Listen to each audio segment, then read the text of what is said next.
কোনো বন্ধুগণ, নাই দরদি নাই কঠিন দিনে আমার নবীজি বিনে। রোজা সর বলবো চলেনি চলেনি, আমি তো গাইতেছি না, অনেকে হুজুরে যে গান গায়, আমি গান গাই না, বুখারী শরীফের হাদিসটারে আমি অনুকূল, বুখারী শরীফের হাদিসটারে সন্ধ্যাকারে আমার ভাষায় বলতেছি। নাই কোনো বন্ধুগণ, নাই দরদি নাই কঠিন দিনে আমার নবীজি বিনে। হাসর কঠিন দিনে রাব্বুল আলামিন হয়ে ওয়াহিদুল কাহার বলিয়া সাজিবেন হাকিম, থাকিবে না দয়া মায়া স্নেহ মমতা, কেউ হবে না। ওই যে বাপ পাঁচক তো মুষ্টি করে কামাইতো না, থাকি যেটা বইয়া গেছি আছে, থাকিবে না দয়া মায়া স্নেহ মমতা, কেউ হবে না কারো জন্য যাবি নদাতা। হায় হায় হাহাকারে বইরা যাবে ধনী, ওই যে পিপাসাই ফাটিবে ছাতি, মগজ গলে পানি, কান্দিতে থাকিবে সেদিন আদমের আওলাদ, কান্দিয়া জানাইব তারা তাদের ফরিয়াদ। আদমে কই আমি পাপী বড়ই গুনাহগার, যদিও করলাম দিয়ে মাসুম, যদিও সবাই নিষ্পাপ, এরপর প্রত্যেকটা নবীর কানে কানে আমার ঘাটে ঘাটে আল্লাহ পাকে একটা একটা উসিলা রাখছে ধরার জন্য। হ্যাঁ, কথা ঠিক কিনা? আদম এক আওয়াজ বুঝবেন। আমাদের সকালবেলা উল্টা করে হে ভেঞ্চার হুজুরে দুইজন বলিছে, আমাদের ভেঞ্চার বইসা দিছে, হুজুর কি নবীরা গুনাহগার বানাই গেছে, হুজুর কিছু কইলে না, তাইলে আবার ফেসবুক বানাইয়েন না। প্রত্যেক নবীরাই নিষ্পাপ, কিন্তু প্রত্যেক নবীদের আমলে আল্লাহ এমন একটা ঘটনা ঘটায় রাখছে যেটা রুসিরা ওই সমস্ত নবীদেরকে আল্লাহ পাক ধরবে। সবাই কি বলবে? নাফসি নাফসি। আসেন নবীর শান একটু বাইর করে দেখেন ফুটে ফুটে। এবার কয় আরে আদমে কই আমি পাপী বড়ই গুনাহগার, আমার কি আর শক্তি আছে করিতে উদ্ধার? গন্ধম খাইতে নিষেধ করলো আল্লাহ পরুয়ারে, নিষেধ না মানিয়া গন্ধম খাইলাম বেহেশতে। আদমে কয় নাফসি নাফসি,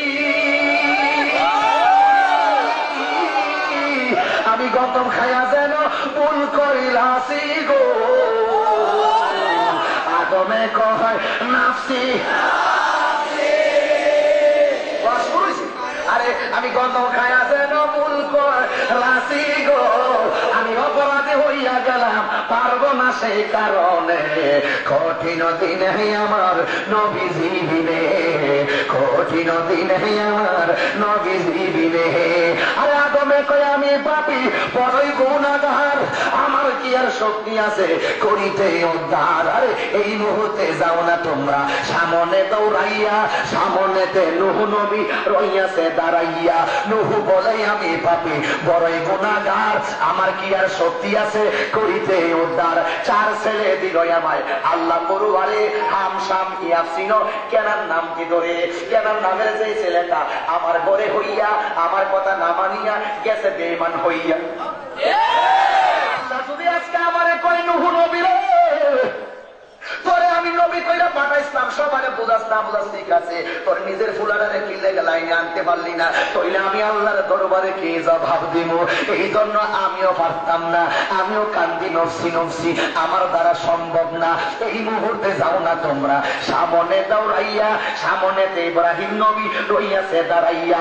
ইব্রাহিম কই আমি পাপী কান্দি বসে হেতা, নবী হইয়া বলেছিলাম তিনটা মিথ্যা কথা। ওই যে আকাশে তার কই আমার খোদা, আবার কই ইন্নি সাকিবুন, আমি অসুস্থ আসিনি, ইন্নি সাকিব আসিনি, আমি কি শারীরিক অসুস্থ মানসিক? মানসিক। ইন্নি মারিদুন বলে নাই, হুজুর আছেন ব্যাখ্যা বুঝেন।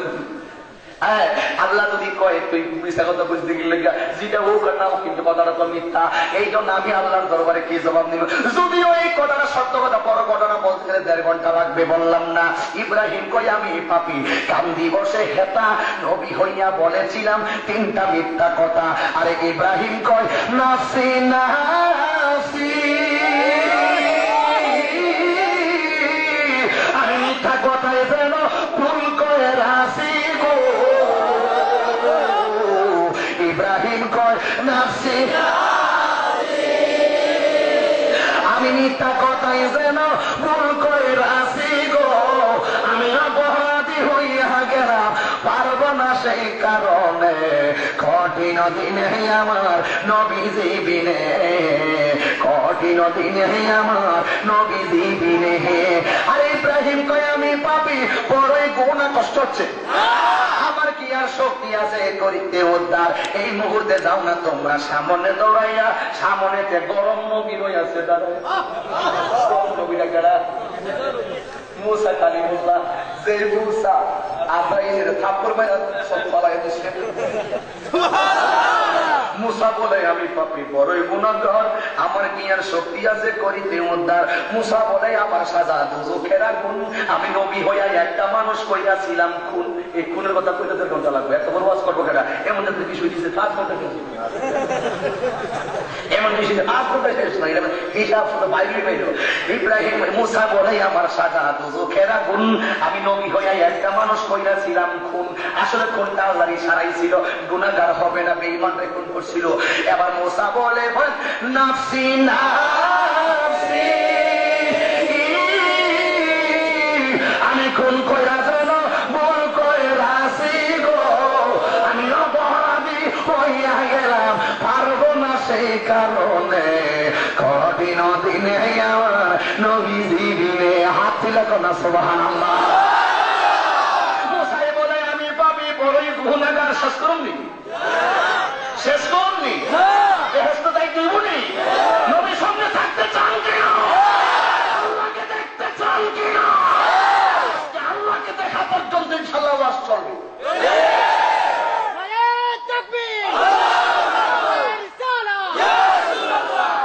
আল্লাহু আকবার, জোরে কর আর জোরে আল্লাহু আকবার। এই মুহূর্তে দাও না তোমরা সামনে দৌড়াইয়া, সামনেতে ঈসা নবী রইয়াছে দাঁড়াইয়া। ঈসা বলে আমি পাপী বড়ই গুনাহগার, আমার কি আর শক্তি আছে করিতে উদ্ধার। কেন? ঈসা বলে আমি পাপী বড়ই গুনাহগার, আমার কি আর শক্তি আছে করিতে উদ্ধার। পিতা ছাড়া জন্ম নিলাম মায়েরই গর্ভেতে। মনে না হোক একটু কঠিন ব্যাপার, বুঝতে নেবার খাবি যাচ্ছে মিলাইতে পেরেছি আমার খবর হচ্ছে। হ্যাঁ টেলে পেরেছে কিলা করে মনে না হোক বড় ব্যাপার আছে। ভিডিও 8 থেকে 11 বছর আগে লিখছিলাম। এবারে ঈসাই বলে আমি পাপী বড়ই গুনাহগার, আমার কি আর শক্তি আছে করিতে উদ্ধার। পিতা ছাড়া জন্ম নিলাম মায়েরই গর্ভেতে, আল্লাহর বেটা বইলাই আমায় অনেক লজ্জা দিছে। আল্লাহ যদি ডাক দিয়া কই ঈসা রে, তোরে আমি পিতা ছাড়া মায়ের গর্ভে জন্ম দিলাম রে, তোরে আমার বেটা বইলা গাল দিচ্ছে, তুই কি করছস? তাইলে আমি আল্লাহর দরবারে কি জবাব দিব? আমি তোমাদেরকে সুপারিশ করতে পারবো না। সমস্ত নবী তোমাদেরকে ডাইভার্ট করলো একজন আরেকজন, আমি তোমাদেরকে অন্য কোনো দিকে নয়। আমি যদিও তোমাদেরকে সুপারিশ করতে পারবো না গো। ঈসা নবী আবার কেমন নবী জানেননি? ভাবারটা কেমনে ভাইলো? ঈসা নবীরে আমার নবী যখন মেরাজে গেছিল, ঈসা নবীরে চতুর্থ আকাশে পাইয়া বলছিলেন, ও ঈসা, যদি এলাকা করে দিন মেরাজের বাস করে, মেরাজের কথা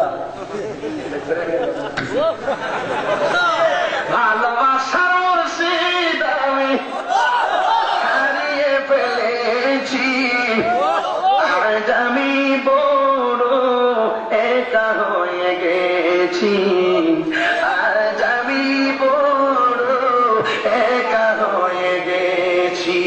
নাম শুনে যারে আমি বেসেছিলাম ভালো, সে আমার কারকে কোথায় চলে গেল।